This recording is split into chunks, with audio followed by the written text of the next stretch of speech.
Olá, aluno da Escola Antônio Custódio, tudo bem com vocês? Eu espero que sim. Hoje o nosso vídeo ele vai falar sobre o conteúdo do Reino Plantae, conteúdo que é trabalhado na turma de segundo ano, né? E durante essa semana, tanto a atividade quanto o conteúdo, ela está relacionada, né, às plantas. O Reino Plantae, ele pode ser chamado também de Reino Metafita, que antigamente a gente conhecia como Reino Vegetal. O reino Plantae, ele tem todos os seus seres, né, com as seguintes características: eucariontes, pluricelulares e autótrafos. Todos os seres que estão incluídos no reino das plantas ou no reino Plantae, eles são eucariontes, possuem um material genético protegido, são pluricelulares, formados por mais de uma célula, e são autótrafos, ou seja, eles são seres capazes de produzir o seu próprio alimento. Aí eu tenho a imagem para que vocês possam observar de uma célula vegetal, né? Dentro da célula vegetal é possível encontrar a clorofila, que fica dentro dos plastos, também chamado de cloroplastos. Essa clorofila, ela é bem característica das células vegetais, pois somente elas possuem. Células eucariontes vegetal possuem clorofila dentro dos seus cloroplastos. Um exemplo aí na imagem dos cloroplastos, certo? É bem divididozinho pela parede celular da célula vegetal, das células das plantas. Aí é um esquema representativo de um processo de nutrição dos vegetais.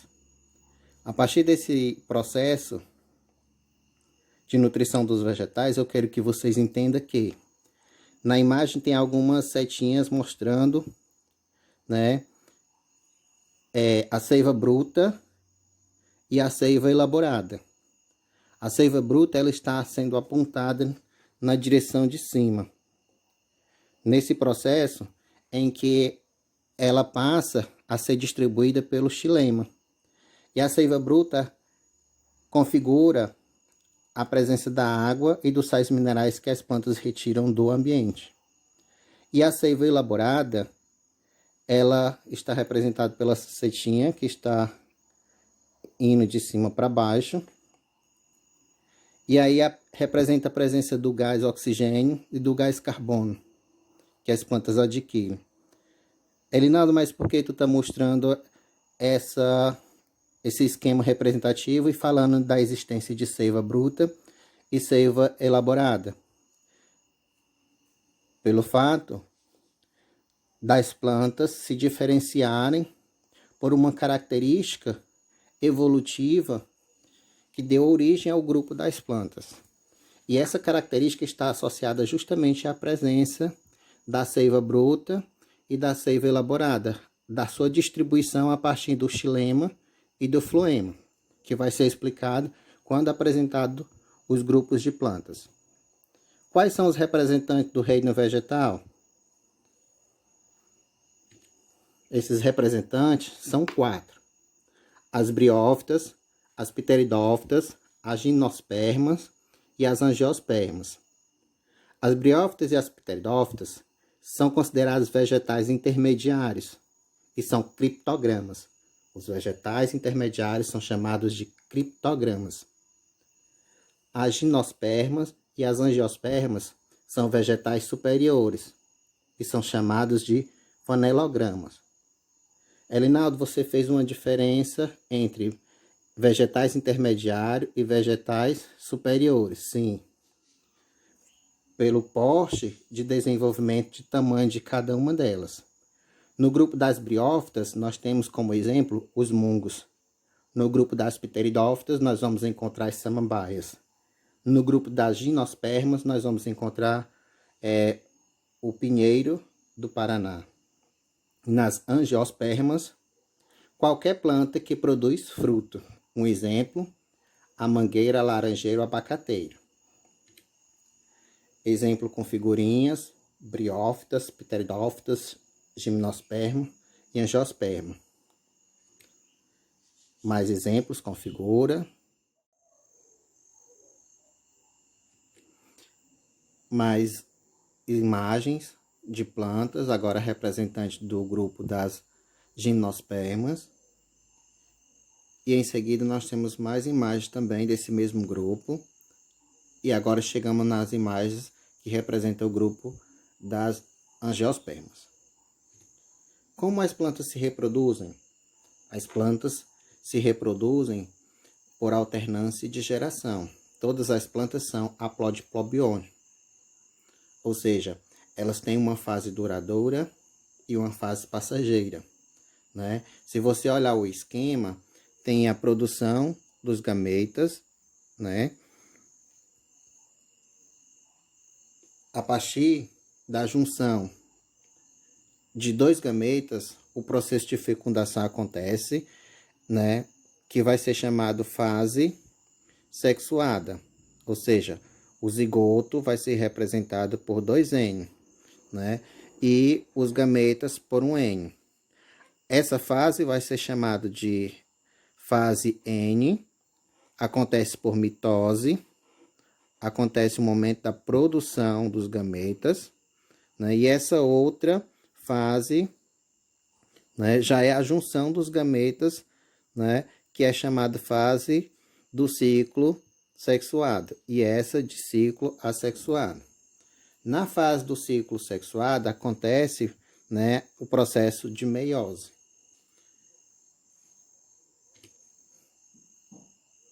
A evolução das plantas. Acredita-se que os vegetais evoluíram a partir de um grupo de algas pluricelulares. As algas, elas não possuem raízes, caule e nem folhas, que são características exclusivas das plantas. Não possui vasos condutores de seiva, que eu falei lá no começo, seiva bruta e seiva elaborada.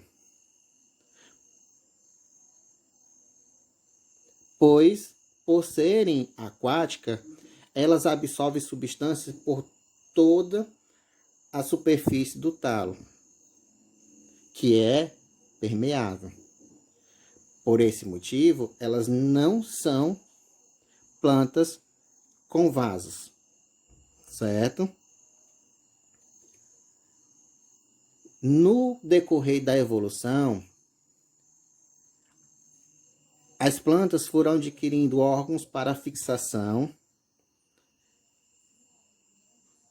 Elas adquiriram epidermes como revestimento, que são capazes de impedir a desnutrição, a desidratação, né? E também células específicas, chamadas de estômatos, por onde acontece, ou é possível acontecer, as trocas gasosas entre o vegetal e a atmosfera. Vou mostrar agora um exemplo, uma imagem de uma folha e o seu estômato. Observe. É nessa parte onde acontece as trocas gasosas. A seguir, olha, você vai acompanhar uma evolução dos vegetais. Nesse caso, eles apontam as plantas como seres evoluídos a partir da existência das algas verdes. Logo, as briófitas é o primeiro grupo de plantas na evolução, na escala evolutiva. As pteridófitas, o terceiro grupo, né? Gimnosperma 4 e angiosperma 5. Nós vamos trabalhar como o esquema já mostrou lá na frente. Briófitas, pteridófitas, gimnospermas e angiosperma. Vamos conhecer características individuais de cada uma delas agora.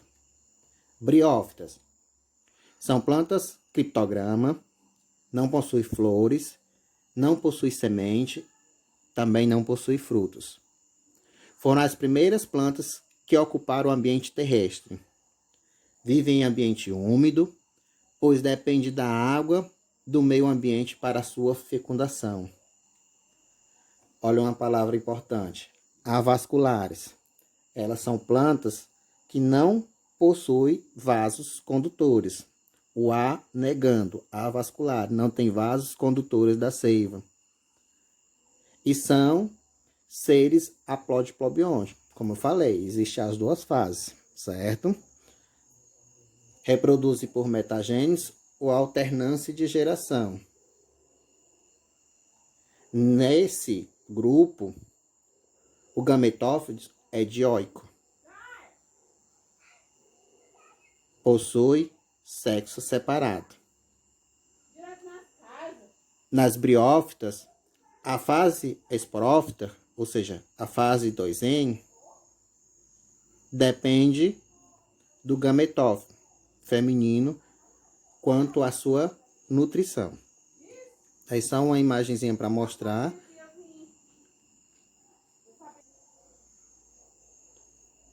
A imagem aí, ela mostra o ciclo reprodutivo. Como eu falei, ó, a parte em que apresenta N2, o esporófito, certo? Que é justamente dioico, vai ter os dois sexos nesse espaço da planta, certo? Aqui pela imagem você pode ver, certo? O anteroide, que é o órgão masculino. E aqui você também pode ver o órgão feminino, a parte feminina da planta. Dentro dele tem a oosfera, né, que vai ser fecundado pelo anterozoide. E aí vai gerar o zigoto para dar origem a uma nova planta. As pteridófitas são criptogramas, ou seja, são vegetais intermediários. Foi o segundo grupo vegetal na escala evolutiva das plantas. E é importante falar, é o primeiro a possuir vasos condutores de seiva, diferente das briófitas que não tinham o vaso condutor da seiva. As pteridófitas já têm. Por isso elas são consideradas vasculares. A presença da vascularidade permitiu a elas crescer mais do que as briófitas. Também vivem em ambiente úmido, pois assim como as briófitas, necessitam de ajuda da água do meio para a sua fecundação. Também se reproduzem, né, a partir da fase esporófita, ou seja, por mudança, né, de fases, ou alternância de geração, podemos dizer assim, pois são seres haplodiplobiontes e reproduzem-se por metagênese, alternância de geração.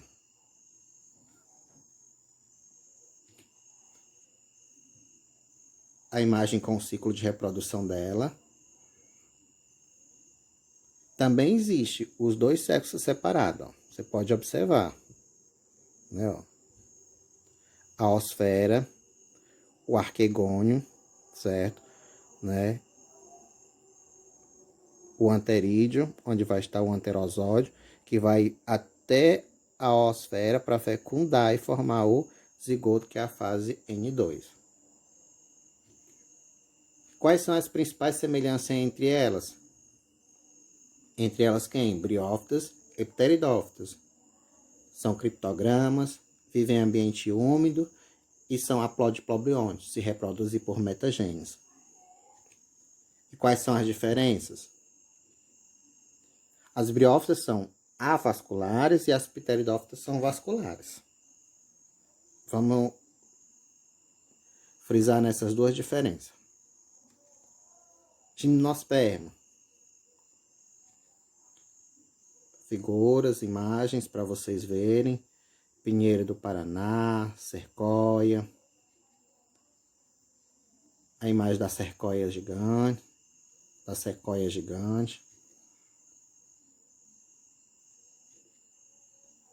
São plantas fanelograma, ou seja, já são maiores, produzem flor e semente. Duas estruturas que aparecem pela primeira vez na escala evolutiva das plantas. As flores são denominadas estróbilos ou pinha. Elas não possuem elemento de atração para os polinizadores, os pássaros, como o beija-flor, morcego. Os polinizadores, no caso, são os seres vivos que realizam o processo de polinização, né? Por isso elas são polinizadas pelo vento. Foram as primeiras plantas a conquistar definitivamente o ambiente terrestre. São plantas vasculares, ou seja, possuem vasos condutores, né? E são árvores grandes, de grande porte, considerada árvores lenhosas. São plantas espermatofitas, produtoras de semente. São plantas espermatofitas, como eu já falei, produtoras de semente. São seres haplodiplobiontes, onde a fase do esporofito é duradoura e a do gametofito é passageira. Reproduzem também por metagênese. Tá aí o esquemazinho, né, que mostra o ciclo de reprodução dela. Agora vamos conhecer um pouco sobre as angiospermas. São plantas fanelogramas, ou seja, produzem flores e semente, e naquela escala de tamanho elas são superiores também, né? Algumas delas são de porte grande. São espermatofitas, produtoras de semente, e essa semente vai aparecer pela primeira vez na história das plantas protegida por um fruto. Ou seja, as angiospermas são as únicas plantas produtoras de flores, sementes, e essas sementes estão protegidas por fruto. Geralmente, as flores produzidas por elas apresentam cheiro, apresentam um colorido bonito, produzem néctar, e por isso são polinizadas por animais, pois o cheiro, o colorido das flores, o néctar que ela produz, são elementos de atração para os polinizadores, como os insetos, as abelhas, as borboletas, as formigas, os pássaros, o morcego. É o grupo de vegetal mais abundante na Terra, né? Elas também produzem o grão de pólen e o tubo polínico. E nesse caso, por elas produzir o grão de pólen e o tubo polínico, já aparece na história delas a informação de que elas não precisam da água para sua reprodução. Ok? E elas, no final de tudo, depois de várias características que vocês vão conhecer também no livro de vocês sobre elas, né, elas são divididas em dois grupos. As angiospermas monocotiledôneas e as angiospermas dicotiledôneas. A mono são aquelas formadas por um cotileno e as dicotileno formadas por dois, certo? Vamos ver um esquema, né, do ciclo de vida da angiosperma. O tubo polínico, né, onde acontece essa fecundação, e como foi citado, elas são as únicas plantas, né, produtores de flores e semente, sendo que essa semente é protegida por um fruto. Tá aqui o tubo polínico, a osfera, fecunda, onde há fecundação. Depois, ó, de fecundado, vai haver o amadurecimento do ovário, né, gerando a fruta que vai estar protegendo as sementes, que futuramente irão germinar e gerar uma nova planta e começar uma outra história de vida no reino plantário. Fica essas informações para que vocês possam aproveitar. Não esqueçam de fazer leitura no livro, responder às atividades. Um abraço a todos.